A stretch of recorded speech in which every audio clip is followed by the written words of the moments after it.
Welcome to another exciting episode of the Business of Digital podcast, featuring your hosts, Matt Siltala and Dave Rohr.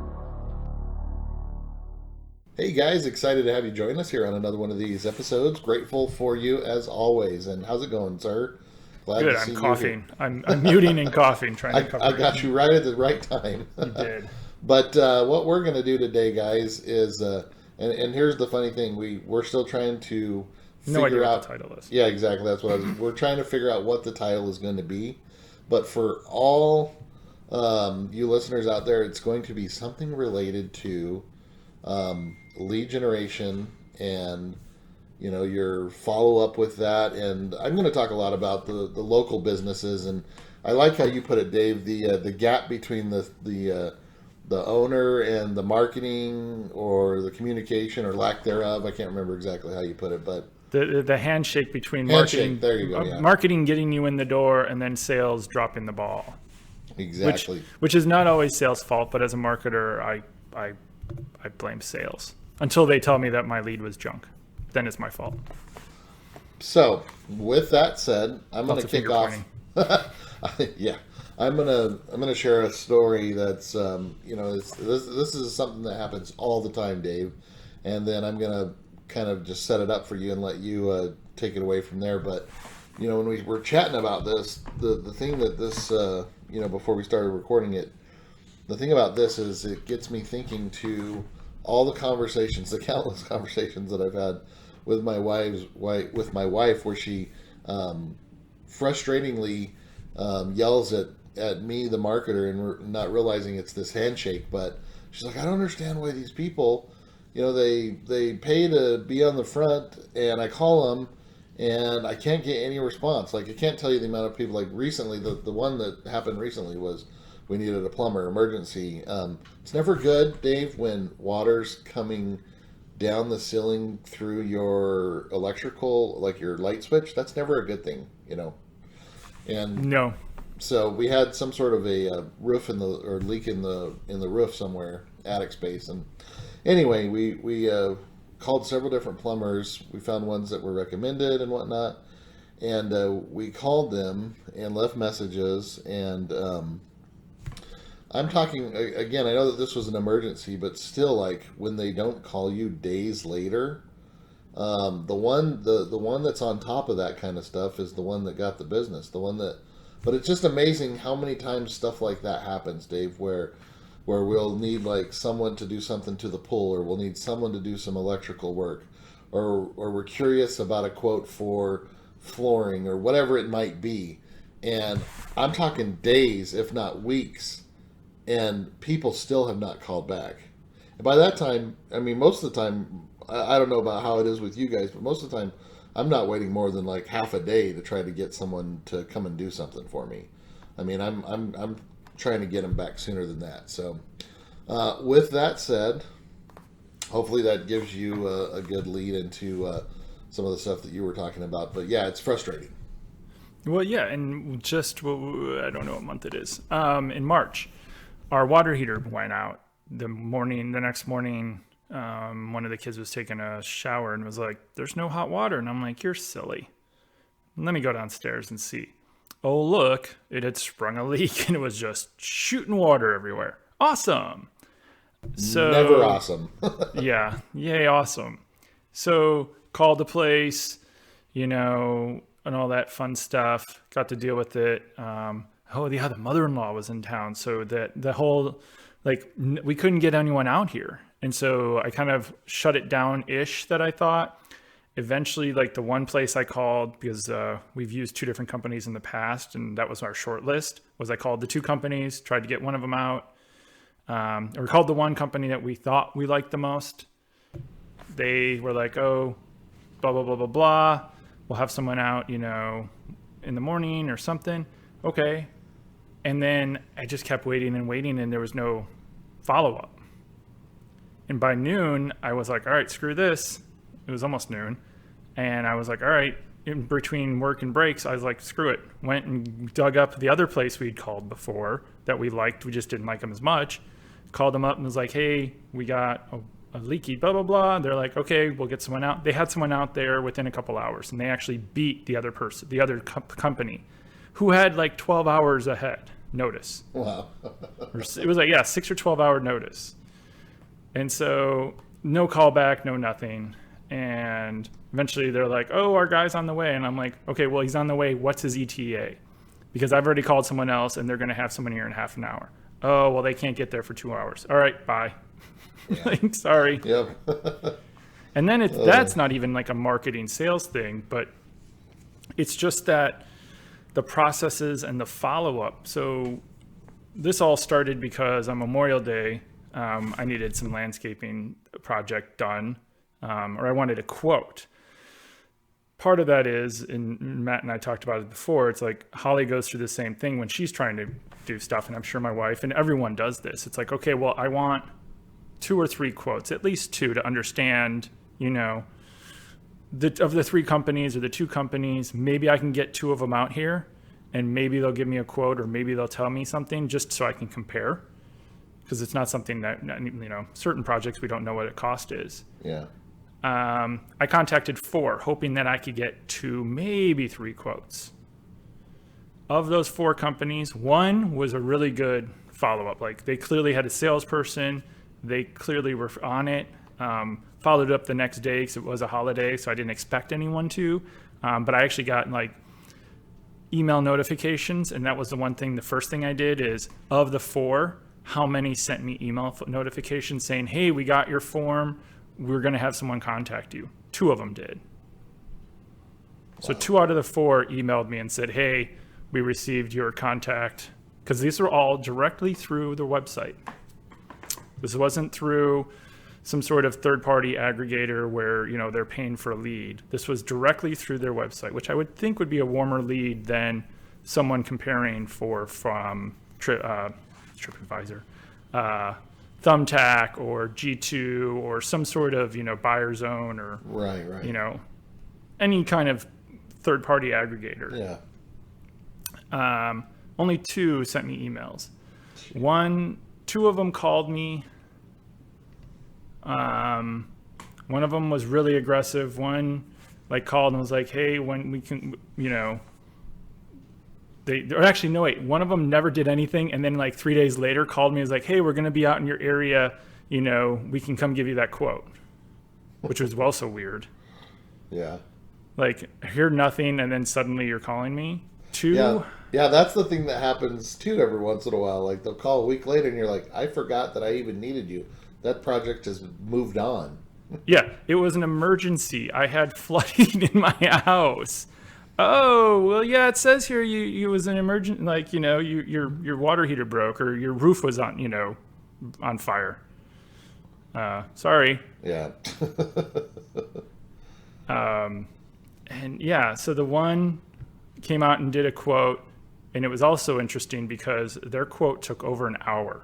3 guys trying to give me a quote took them over an hour. Wow. The other company that was really aggressive, when I say aggressive, I don't mean in your face aggressive. Yeah, they just called aggressive. me and they simply followed up and they asked if, when was a good time. And they've just been diligent and steady in their follow-up. I did it last week, and yesterday the guy called me, or no, Tuesday, 2-3 days ago. The guy followed up 3 or 4 days later to ask if I had any questions about the quote, letting me know when they're available to work on certain things for my project, when they could fit it in, and was very organized. The other 2, I don't think I ever got emails from. Maybe I got an email from one of them. Might have gone to spam, never a follow-up, nothing. But it's interesting, the processes and organization of one versus another, versus clearly, either they don't check it or they thought it was junk.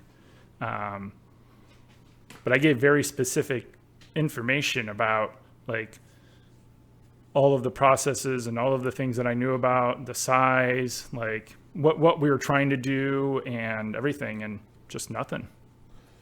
You know what this makes me think of? It makes me think of back when we were growing one of the mattress sites that we had. and we did a lot of custom stuff for RVs, boats, things like that. And one of the things that we learned, Dave, that I think you'll find interesting is because we had online forms and stuff that people could fill out, tools letting us know exactly what they needed and whatnot. But we learned that if we could either pick up the phone and talk to them when they were calling, or give them a call right back, like basically we get the message and call it right back within 10, 15 minutes, our close rate was almost 100% on those. And even, from the form, if you could get back from them filling out a form within 30 minutes to an hour, that close rate was upwards of 80 and 90%. Now, if you let it happen over the weekend, or if there was, because it's a small business and we weren't able to man it all the time, the close rate drops significantly to like 10, 15%.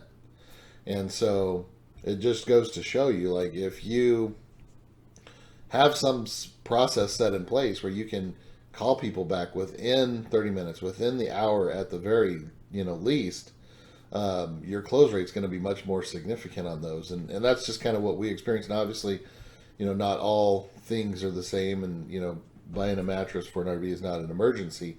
So you got to take what I'm saying with a grain of salt and understand that there's some change there. But I've seen that for most with online sales. It's not unique, and most of the people that I talk to, if you have some way of either picking it up right there and taking the sale, or calling them right back within the first 5-10 minutes or whatever, your close rate is going to be much higher percentage. And so that's just kind of what I've experienced. So I'm sure that's something that you've seen as well with all of your case studies over the years. Yep. Well, and when I used to work at Sure Payroll, payroll service, very competitive.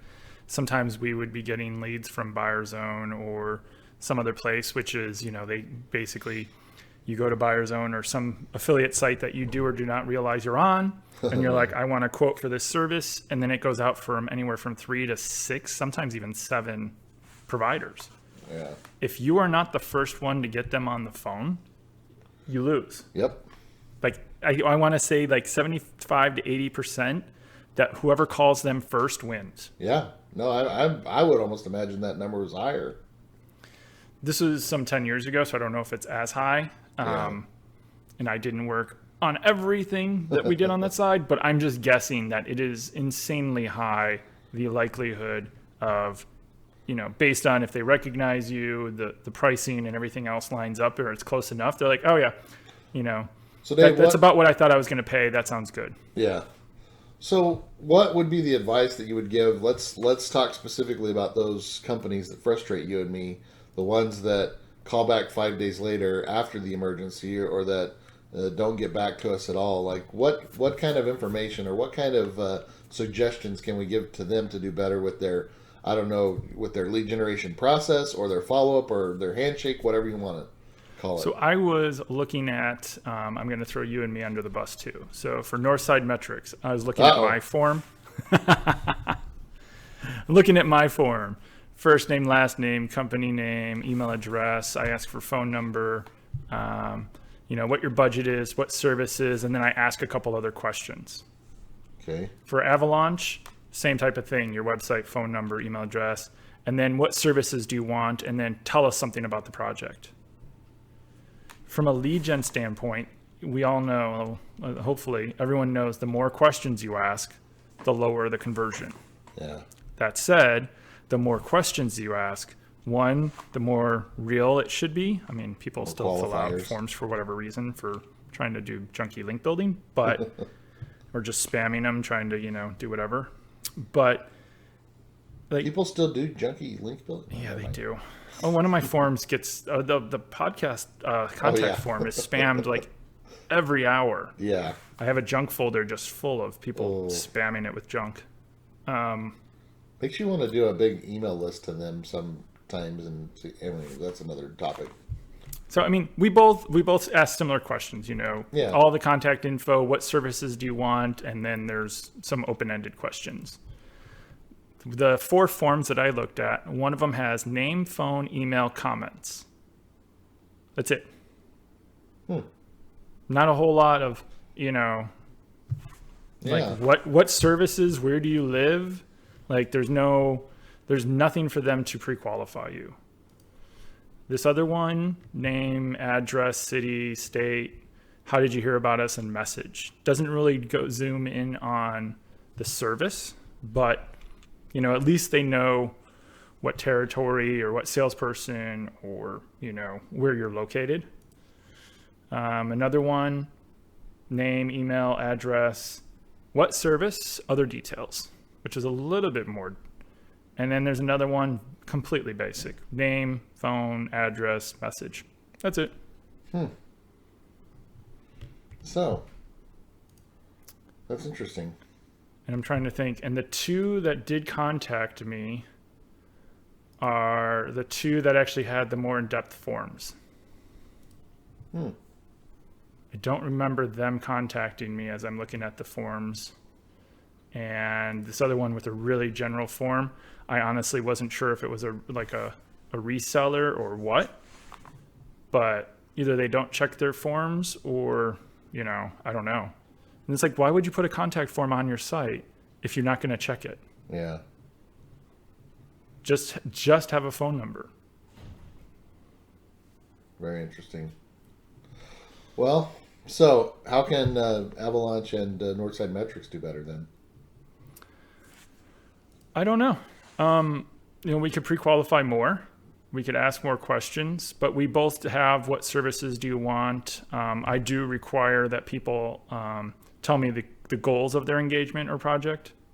And then I have, some open-ended ones that I don't require them. I could probably require people to put a phone number in and not just an email. Might help me. Yours, I don't know if anything's required or what I have to fill out. Gotcha. But it's a nice, clean, big form. All the services that I want, I can just click. So I think the overall thing, though, is regardless of that or these other ones that you have to follow up. Yeah, exactly. That's the deal. Like, regardless of any of that, you have to be on top of it. You bring a very good point about, with what you were talking about earlier with those companies. Like, my thought is like the Service Magic or whatever. I can't remember exactly what it's called, but basically where change their name. Well, yeah, where you're when someone gets a lead from them, it's sent out to 7 different companies, and so if you're not one of the first ones to call back right away, then you lose. And so if you're paying for that service, if that's something that's taking marketing budget away and you're not really taking advantage of it, that's just money you're throwing away. And so it's like that with anything. Like, are you not checking the leads that you're getting from, again, I'm thinking of like all the different places that these type of service places use, whether it's Angie's List or whatever. Like, if they're not checking and they're not following up, then like that right there, is killing them more than anything. Yeah, if you're getting leads from LinkedIn and Facebook and Bing and Google Ads, and you're doing remarketing, and then there's someone that actually goes to your form, look in your analytics. They didn't just randomly go to your website. That I did. I found it through Google. Mm-hmm. But check and look and see of the people filling out the forms directly on your website. You can look at, and I was just looking at this the other day for one of my clients, like, what is the flow for that goal? Are they, like, how many times are they visiting? What channels are they using? You'll be amazed the percentage of people, depending on your industry, it might be multiple visits, especially the bigger purchases. But for smaller ones, I might come through Google, or I might come from somewhere and Yelp or wherever and immediately contact you. Do you follow up? Is there a process? And we talk a lot about processes, and over the next couple weeks, we're going to talk about a lot of growing teams and stuff. So that might be a good, this might be a randomly really good segue into that, but didn't even think about that. But if you don't have a sales process, or if you're just one person, or you have a small team, have some sort of process or some sort of checks in there so that an email doesn't just go to you if you're on a day off, or if you're on a job site and you're the only person, is there another person that can contact them? Don't, because you can't just wait 4 hours until your lunch break or until you're, done with that current client to then call up and go, oh yeah, oh, your water heater broke? Oh yeah, I can come there in about 4 hours because I have one more job today. Well, I already have someone here. Oh, okay. Yeah. Very good. Yeah, so you just wasted how much marketing and how much time and, goodwill with someone. Go, okay, well, clearly if I call you or email you or contact you, you're not going to reply quickly. The ones that, and I don't know if you've had any experience with this, but we have lately, and there's a lot more of these type of places that are, I don't know if we're dealing with like customer service reps or owners or whatnot, but I've been having more success with a lot with texting.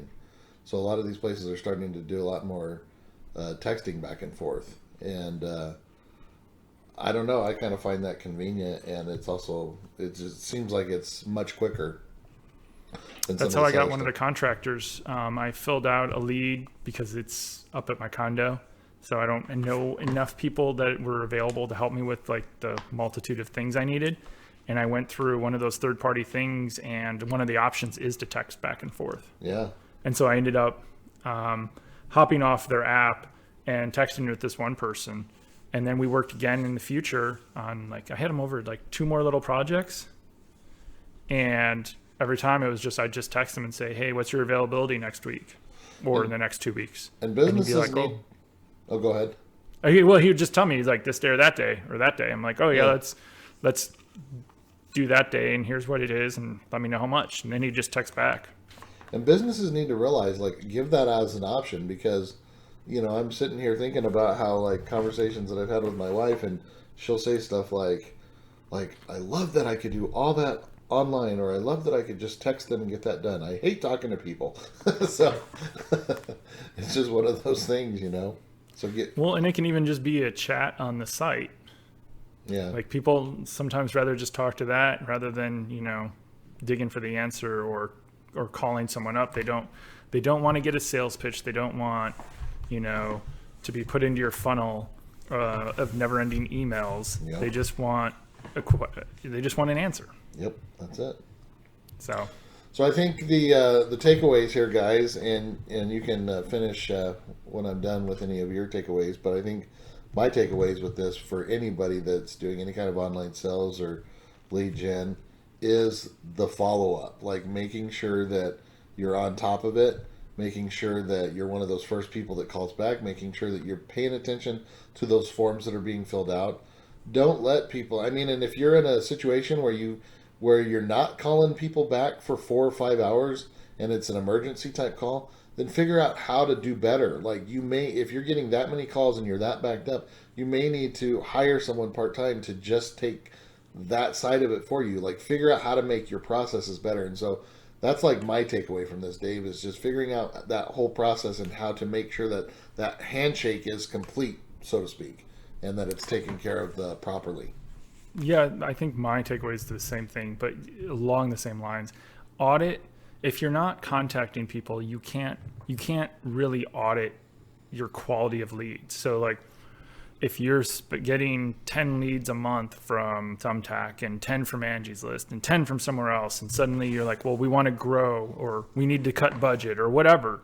If you're not tracking it and you don't really follow up, you don't know if the 10 leads from either source is good or bad. So what do you cut? Where do you increase? If you're not measuring it, how can you, understand what's working and not working? Very good. All right, guys. Well, hopefully this gives you a little bit more insight into this whole handshake process with online sales and lead gen and following up with everyone. And I appreciate you taking the time to listen to us. And for Dave Rohr with Northside Metrics, I'm Matt Siltala with Avalanche Media, and we will look forward to having you guys on the next podcast. Thanks, guys. Thanks all.